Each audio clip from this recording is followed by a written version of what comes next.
अस्सलामुअलैकुम दोस्तों, मैं हूं असलम आलम और आप देख रहे हैं गल्फ एक्सपर्ट। दोस्तों, इस वीडियो में आप लोगों के साथ में एक बड़ी अच्छी खबर शेयर करने वाला हूं। एक नहीं बल्कि दो अच्छी खबर शेयर करने वाला हूं। आप लोग इस अपडेट को सुनने के बाद में ज़रूर थैंक यू कतर बोलेंगे, क्योंकि कतर गवर्नमेंट धीरे धीरे सब लोगों के लिए आसानी ला रही है। तो इस वीडियो के साथ में आखिर तक बने रहें और इस इन्फॉर्मेशन को अपने दोस्तों के साथ में भी ज़रूर शेयर करें। इस वीडियो को लाइक करने वालों को एडवांस में थैंक यू बोलना चाहता हूं। दोस्तों, इस वक्त अगर आप लोग रूम से बाहर निकलते होंगे तो एतराज़ के बारे में आप ज़रूर सोचते होंगे कि ये कहीं पर भी चेक हो सकता है, लेकिन 1 नवंबर के बाद से एतराज़ का टेंशन आप लोगों को ख़त्म हो जाएगा।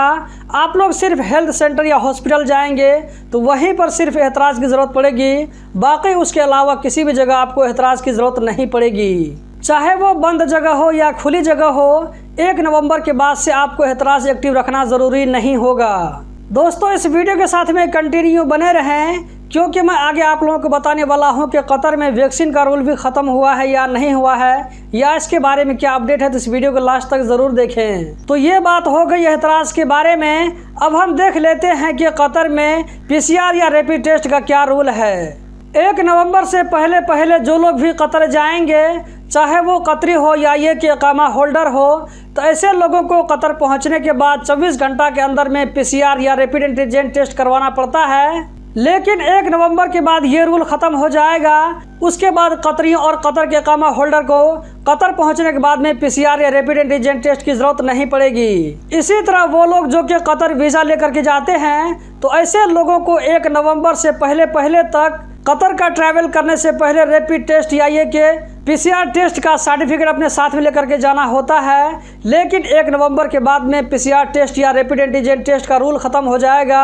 वो बिना PCR टेस्ट और रैपिड टेस्ट के जा सकते हैं। ये भी एक बहुत बड़ी अच्छी खबर है ऐसे लोगों के लिए जो कि कतर जाना चाहते हैं और जा रहे हैं। फेस मास्क का रूल पहले ही ख़त्म हो चुका है। आम लोगों के लिए मास्क लगाना ज़रूरी नहीं है कहीं पर भी, लेकिन सिर्फ 2 जगहें ऐसी है जहां पर मास्क लगाना ज़रूरी होता है। जैसे आप किसी हॉस्पिटल में जाते हैं या हेल्थ सेंटर में जाते हैं तो वहां पर आपको मास्क लगा करके जाना होगा। इसी तरह ऐसे लोग जो कि ऐसी ड्यूटी करते हैं बंद जगहों पर, जहां पर उन लोगों को दूसरे लोगों के टच में रहना पड़ता है, दूसरे लोगों को डील करना पड़ता है, तो ऐसे लोगों को भी मास्क लगा करके रखना पड़ेगा ड्यूटी के टाइम में। जैसे कि मॉल्स, सुपरमार्केट, हाइपर मार्केट वगैरह में काम करने वाले।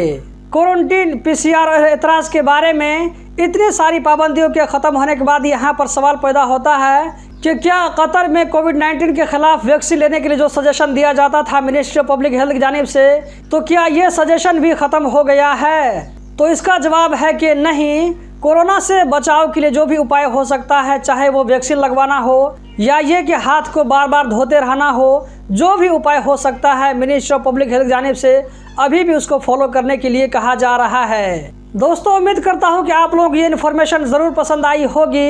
अगर पसंद आई तो उसका सबूत ज़रूर दें। वीडियो को लाइक करके आगे शेयर करना मत भूलें। अगर आप इस वीडियो को YouTube पर देख रहे हैं तो हमारे चैनल को ज़रूर सब्सक्राइब करें।